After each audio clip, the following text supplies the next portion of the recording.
The Nashville Predators lost their opening game to the Dallas Stars. On today's Locked On Predators, we will describe that 4-3 loss with our one word, discuss what we saw from Steven Stamkos and Jonathan Marchessault in their Nashville debut, and we're going to talk about the best goaltender of the game.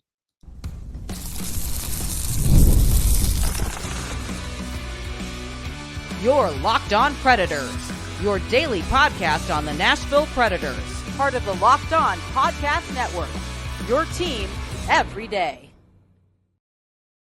Welcome to the Locked On Predators podcast. Thank you for making us your first listen of the day. We are your free daily Nashville Predators podcast. We're a part of the Locked On Podcast Network, your team every day. Want to kick off this Friday episode, welcoming any first-time listeners and giving a shout out to our everydayers and to our Locked On Predators insiders. We appreciate your support and we love talking Nashville Predators hockey with you.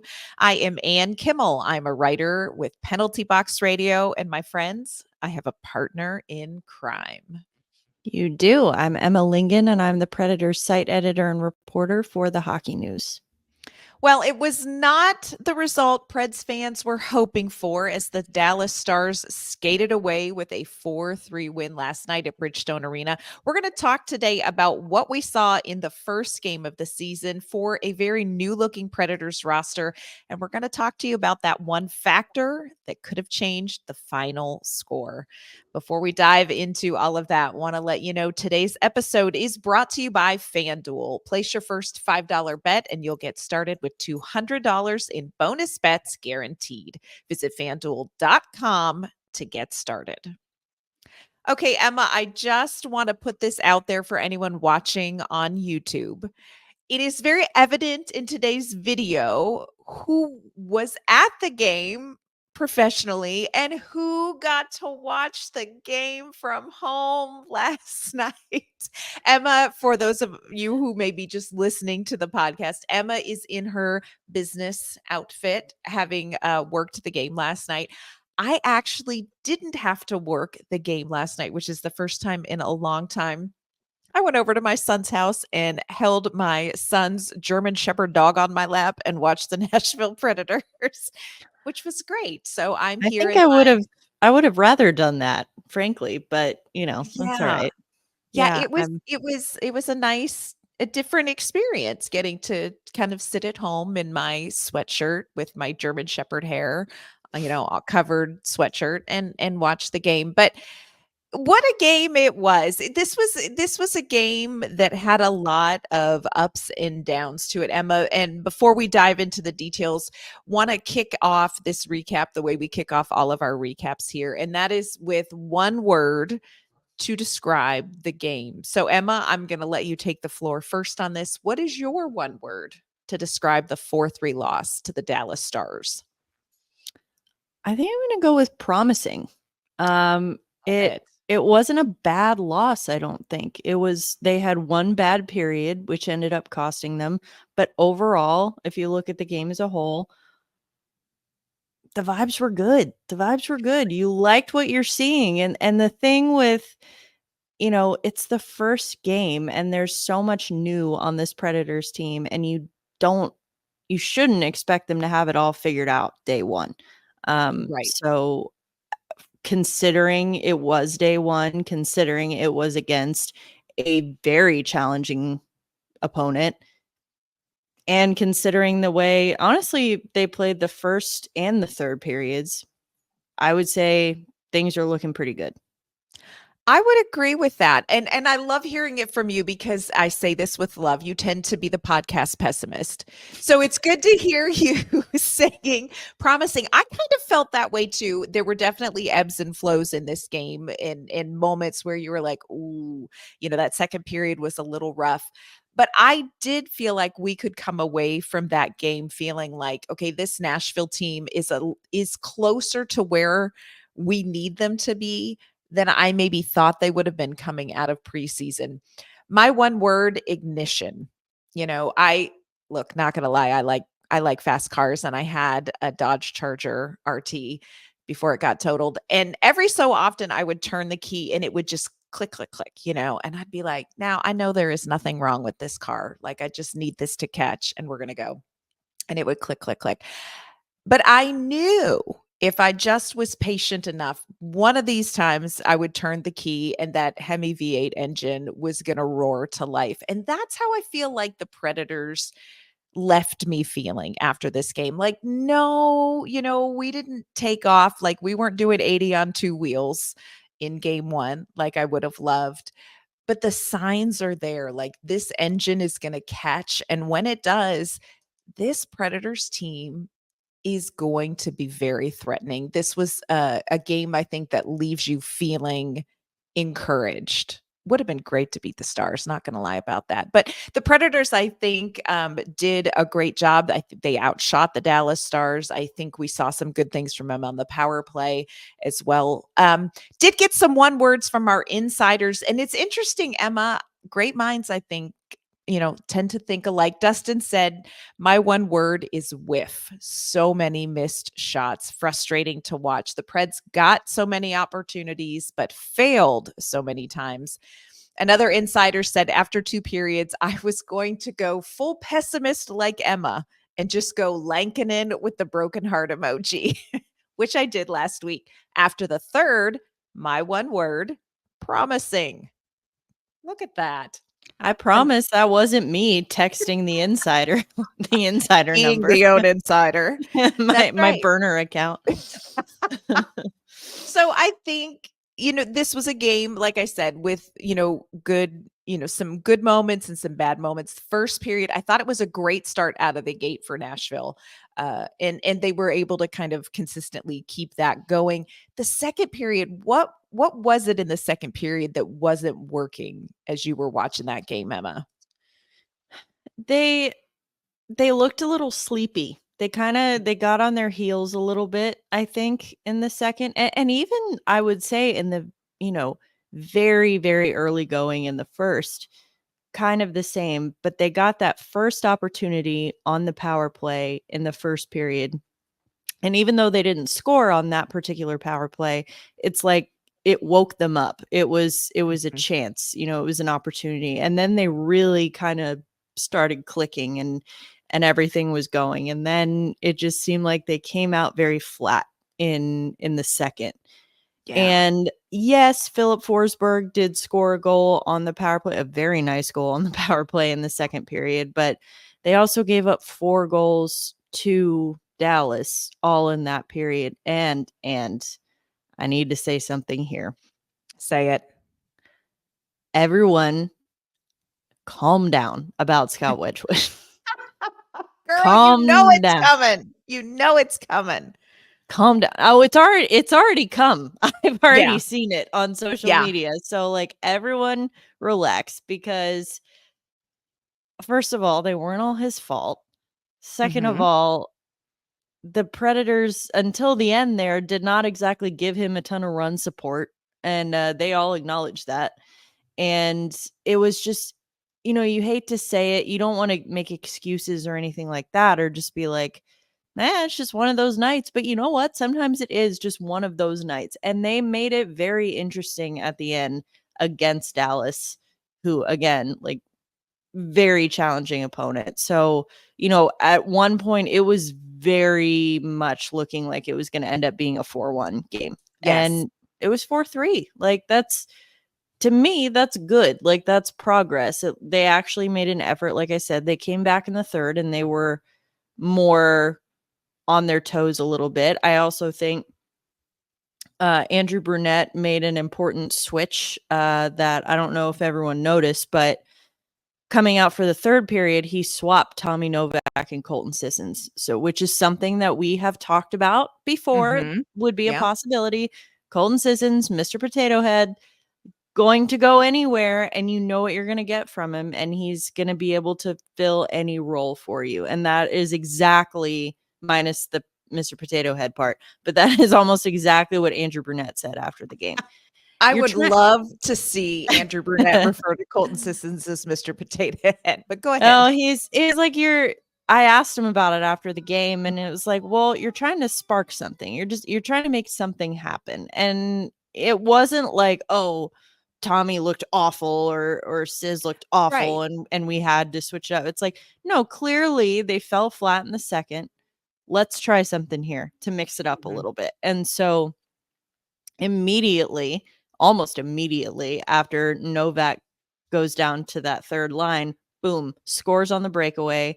Yes. On a feed from Evangelista. He and Luke Evangelista play so well together and they like playing together. And so I think that was good. Obviously, it kind of sparked him. Sissons, again, is that guy that he can do anything and play anywhere. And I think that it was, we were maybe a little bit worried that Tommy Novak, the moment might be a little too big for him playing with those two new guys on the second line, and it looked like that may have been the case tonight. That doesn't mean it's going to be the case all year.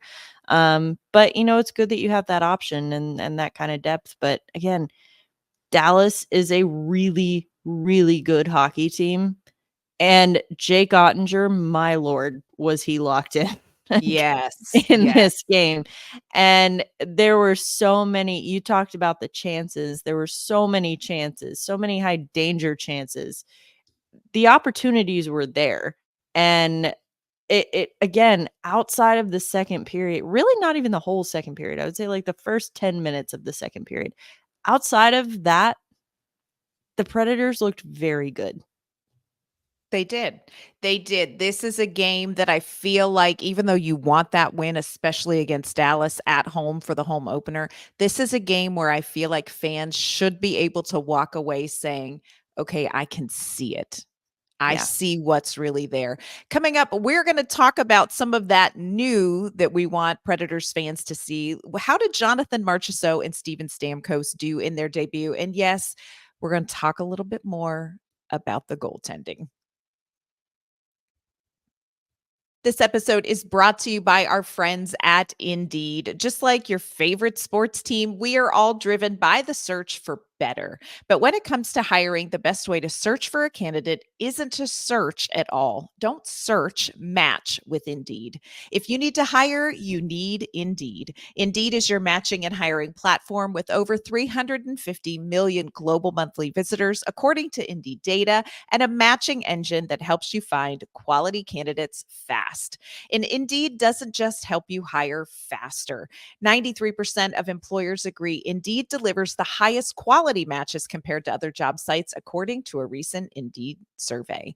Leveraging over 140 million qualifications and preferences every day, Indeed's matching engine is constantly learning from your preferences. So the more you use Indeed, the better it gets. Listeners of this show will get a $75 sponsored job credit to get your jobs more visibility at Indeed.com/locked on. Just go to Indeed.com/locked on right now and let them know you heard about Indeed on this podcast. Once again, that is Indeed.com/locked on. Terms and conditions apply. Need to hire? You need Indeed. Okay, Emma, we touched on the goaltending a little bit. Do want to acknowledge again for anybody who didn't catch the game, UC Saros did not get the start, dealing with what is some sort of nagging lower body tweak. Nothing, super serious, but just erring on the side of caution. He is listed as day to day. We'll wait and see what that means for the game this weekend in Detroit. So Scott Wedgwood got the start against his former team.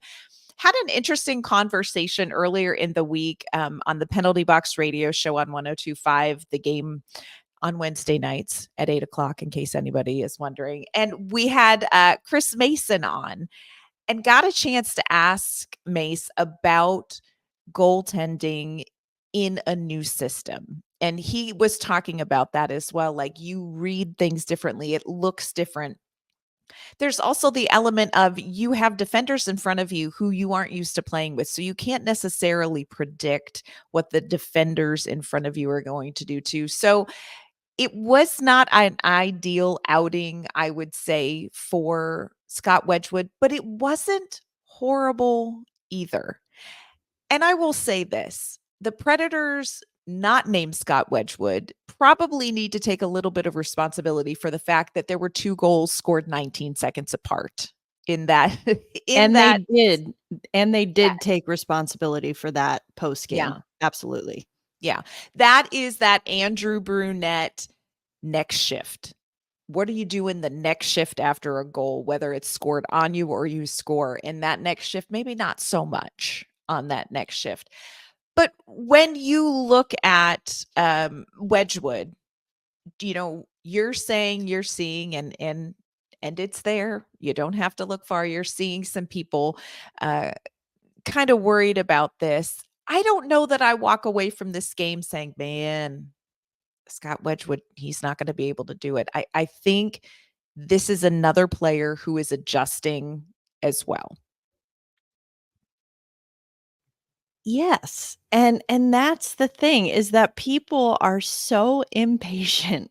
Yeah. I was seeing not even a full game had happened yet. And it's like, oh, trade him. Got to get rid of, put him on waivers tomorrow. I'm like, y'all.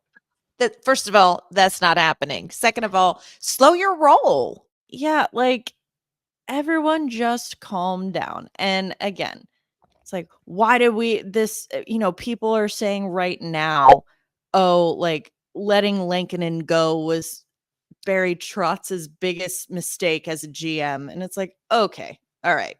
Again, and it's on record. They wanted to keep Lankinen. Lankinen misread the market and thought that he could get more money somewhere else. He didn't. And the potential for a starting gig. Correct. 100%. Yeah. He wasn't going to get those things in Nashville. And so Scott Wedgwood was their first choice, once it was clear that Lankinen wasn't working out. So like they saw something in him that they liked. But I think that, two things can be true. Mm-hmm. You can have a bad game, but that doesn't make you a bad player or a bad goalie. And at which point people are going to come back and say, well, he's had 3 bad games or however many with the preseason. I'm sorry. Preseason does not count. Doesn't count. And honestly, he didn't have a bad game overall. He had a bad period. He had a bad 10-minute stretch. And honestly, though, not all the goals were his fault. I mentioned that earlier, but also, there are a couple, like you mentioned, a lot of that responsibility falls on the other players, the guys playing in front of him. There were a couple that were tough because it was like they beat him in the exact same spot both times over the right shoulder, and it looked like he was struggling maybe to track the puck a little bit.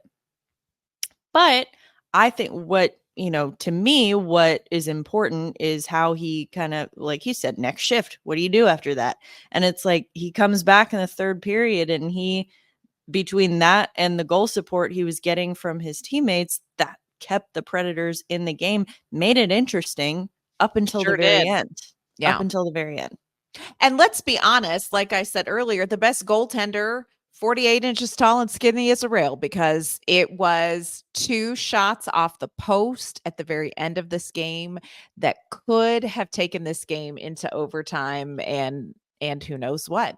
And now that is, to give credit where it's due to Jake Ottinger. I said it before, but good Lord, was he dialed in? I mean, he was. Yep. The Predators had so many good chances, and he was stopping all of them. Yeah. But then, yes, there were a couple posts. There were a couple just really just, unlucky bounces for Nashville. And again, we're not, at least I'm not, we're not homers here. We're not trying to be like, yeah, guys, everything's great. It's fine. Like everything's good with the Predators. But like, this is one of those losses where I really do think that, like, I mean, yes, of course you'd rather win like that, but it's good. Like I saw a lot of good in this, and you saw, like you said, you can walk away from it and see like, okay, I can see it. Like it's there. It's there. We got to like, It's got to fully. cook a little longer. Yeah, it's not fully cooked yet, but it's close. Mhm. And I'm confident that it'll get there. I think it's interesting because I suspect that the fan reaction is going to be very different when you look at Wedgwood's debut versus Steven Stamkos's debut. Steven Stamkos, I don't believe had any points in this game, but had some good looks. Had, oh my gosh, the shot off the post at the end is one of those things where you're just like, oh my gosh, can you imagine? Can you imagine? Um, but I thought Stamkos, again, you see it, it's there, the timing isn't there yet. Like, they're He's still working on that timing and that chemistry and that comfort. But I don't think anybody's walking away from this game going, "That Steven Stamkos is the worst mistake Barry Trotz ever made." Yes, exactly. And they're doing that with Scott Yeah. Wedgwood. I'm like, he's the backup goalie. Everyone calm down. And like, again, it's always what if, what might have been, Sure. all these things. But again, like, people are going to give Stamkos a much longer runway. Now, I think that Stamkos does have a playing style that does take a little bit more time to kind of Mhm. click when it comes to playing a new offense for a new team. Um, he's just a little bit more. He's just different. He's a skill guy. He's a polished guy. Like, it's just going to take him a little bit more time. Then you have a guy like Jonathan Marchessault, had 2 assists. He was all over the place in that He game. looked like he was born on the ice at Bridgestone Arena. It was It this, it really was, and it's a style difference, I think, between the 2 of it's them. it's very much a style difference. And that's Mhm. not to say that, like, oh, Steven Stamkos will never, be No. successful under Andrew Brunette. It's just everything takes time. It takes a little bit of time for him. And meanwhile, Jonathan Marchessault is like, his natural, normal style is very much Andrew Brunette hockey. It Like, is. he was everywhere. So it just comes more naturally to him. It's Mhm. going to click faster. And I think, I'm very confident it will click for Stamkos. It's got to cook a little bit longer. And I think too with Stamkos, maybe that is going to come not when he does anything, but when the players who are playing with him get used to what he does. Like, I don't know that there are adjustments that you want Steven Stamkos to make. I Yeah. think you just want to get his line mates used to what he does and then be able to capitalize on it. And I agree with you. I think that's going to come with time. Jonathan Marchessault looks like he's been here forever. He is just relentless was the word as I watched him. I'm like, "Oh, he needs the hat. Please, somebody get him last year's swag. He has earned it." Coming up, we are going to talk about the new look power play, what we saw from that, and we're going to preview this weekend's game against the Detroit Red Wings. Today's episode is brought to you by FanDuel. This is the most wonderful time of the year for sports fans. Major League Baseball playoffs are in full swing, the NFL well underway, and friends, the Nashville Predators have kicked off their season. The best place to celebrate all of this is with FanDuel, America's #1 sportsbook. NFL fans, you can kick off your season with a big return at FanDuel. You'll get started with $200 in bonus bets guaranteed when you place your first $5 bet. That's right, $200 in bonus bets guaranteed with your first $5 bet. When you get a hunch in the middle of a game, you can check out the latest stats, you can view live play by play, and so much more. And it's all on the same page where you place your bets. So check out the sports details and this great deal at FanDuel. That's fanduel.com, America's #1 sportsbook. Okay, Emma, do want to check in with you. What did you think of Nashville's power play? Statistically, 1 for 6. Not really where we want it to be. Philip Forsberg did score the power play goal, took a shot from the high slot off a pass from Jonathan Marchessault. I felt like really you saw some good things cooking from the power play unit. And again, I feel like this is one of those things where it's got to simmer a little bit longer, just a little bit more on that. Yeah, it's getting there. They were getting their chances. They were, again, Jonathan Marchessault freaking everywhere. He was Mhm. he was so visible throughout this game. I mean, he was, and to include the power play. It was a very special teams heavy game on It both was sides. Very, surprising. yes, especially for Dallas, who was not, they were a team that wasn't penalized a lot last year. And I think, I think it was a good test, though. It was a good kind of, all right, let's see how the power play does. Oh, we got another one. Oh, we got another one. And I think Mhm. that at first it was kind of looking like what I've been calling the big boy unit, the Forsberg and Marchessault, Stamkos, O'Reilly unit was not quite clicking. Like it Mhm. was there, but it wasn't. But it was Not quite. the second unit actually looked good, and we saw that in the last preseason game too. Phil Tomasino, bless his heart, that boy is snake bit still. He had a couple really good So tough. chances on his first power play opportunity of the game, but um no, I think that you kind of started to see it, and it came at a good time because it was after they had gone down 2-0. Forsberg, beauty of a shot Mm. past Ottinger at the point where nothing was getting past Ottinger. So I think that was a really important goal for them, really good momentum shift. And again, I think it's close. The chemistry a little bit, or like it seemed like one thing I was noticing a lot was it seemed like they just weren't as sharp as they needed to be on their Mhm. passes, and it was like Yeah.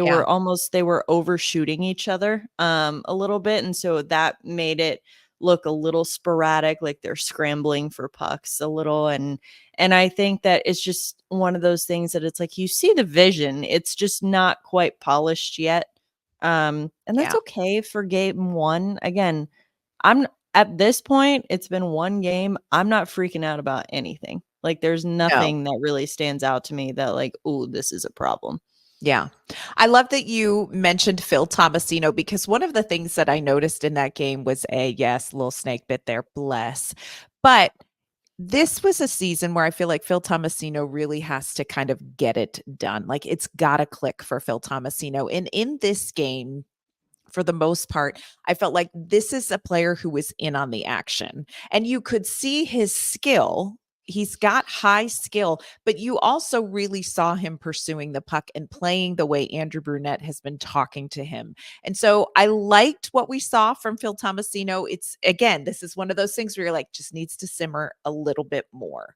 So it was good to see because I feel like he is a player who may be on a little bit of a shorter leash this season as well.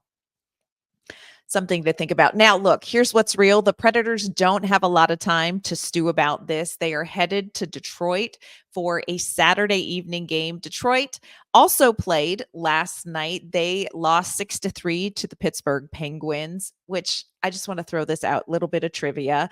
Anthony Beauvillier, 2 goals. Cody Glass, 1 assist for Pittsburgh in the win. We know those guys. Remember them? They used to go here. Yeah. Anthony Beauvillier, top line Anthony Beauvillier on the wing with Sidney Crosby. Sure, why not? Okay. Sure. I mean, clearly it suits him. Yeah. Um, Yeah. but yeah, I mean, hey, good for that. We always, as long as they're not playing against the Predators, we always, we root for our guys. Yeah.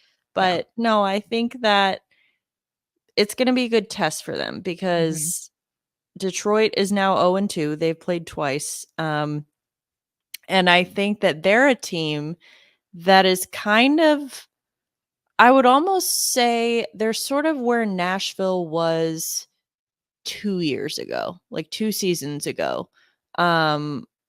Before when they did the big sell-off at the trade deadline, because it was like they're kind of at a point, Steve Yzerman comes in, he has this Yzer plan that we're supposed to have seen by now. And it's like, okay, this team, Detroit, they're not in a rebuild, but they're also not like a contender. So like they're in that middle, and it's just they're like Nashville 2 years ago.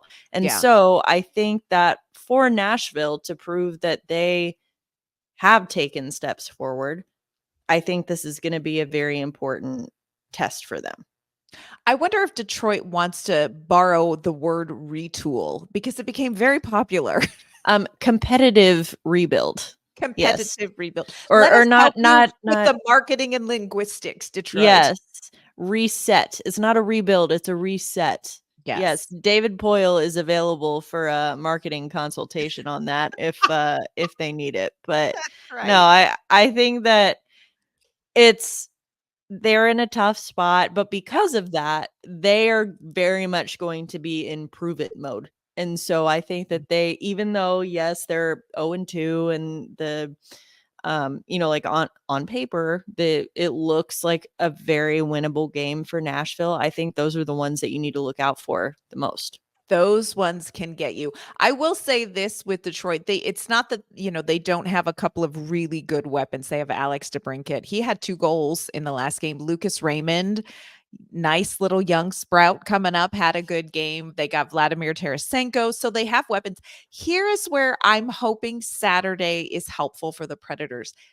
Not such a great showing in the last game from the goaltenders.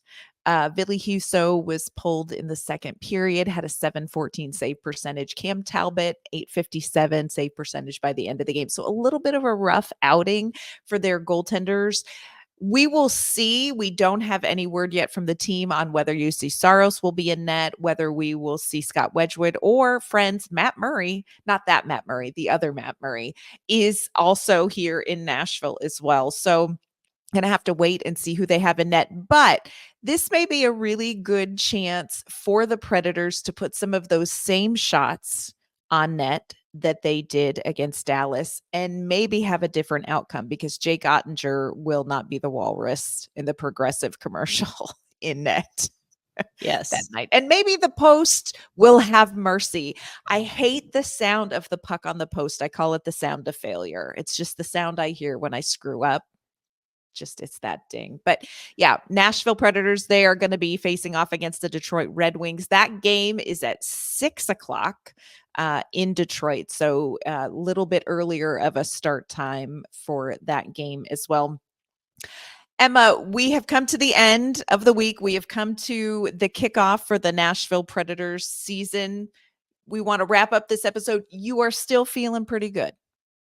The podcast pessimist is like, I'm sleeping fine tonight. We're vibing. Listen, I'm still pessimistic, and I feel like I'm channeling my pessimism toward all the people who are saying we need to dump Scott Wedgwood after one game. I'm like, y'all need to chill.